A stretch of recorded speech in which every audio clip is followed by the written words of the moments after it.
संत ज्ञानेश्वर महाराजांच्या पालखी सोहळ्यामध्ये जेजुरी येथे वारकऱ्यांच्या दिंडीचा अपघात झाला आहे।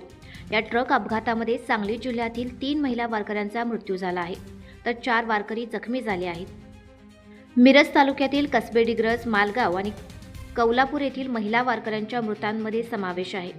नंदा पवार वय वर्ष 60 कौलापूर, माधवी राजाराम सलगरे वय वर्ष 55 मालगाव, राजश्री शंकर भोसले वय वर्ष 55 राहणार कसबे डिग्रस अशी मृत वारकरी महिलांची नावे आहेत। या घटनेमुळे तिन्ही गावांमध्ये शोककळा पसरली असून वारकऱ्यांच्या मृत्यूच्या घटनेची माहिती मिळताच गावामध्ये बंद पाळण्यात आला आहे। 150हून अधिक वारकरी हे 6 जुलै रोजी कसबे डिग्रसच्या संत ज्ञानेश्वर माऊली पालखी दिंडीतून आळंदीला गेले होते। दिंडीचा आजचा 5वा दिवस होता। मात्र पालखी सोहळ्यात सहभागी झाल्यानंतर मुख्य पालखी सोहळ्यातून पायी निघालेल्या दिंडीवर काळाने घाला घातला आहे। या घटनेमुळे सांगली जिल्ह्यामध्ये हळहळ व्यक्त होत असून मृत पावलेल्या वारकऱ्यांना राज्य शासनाने भरघोस मदत करावी व दिंडीमध्ये वारंवार घडणाऱ्या अपघाताच्या घटना टाळण्यासाठी सरकारने ठोस पावले उचलावीत अशी मागणी कसबे डिग्रस येथील वारकऱ्यांकडून करण्यात येत आहे।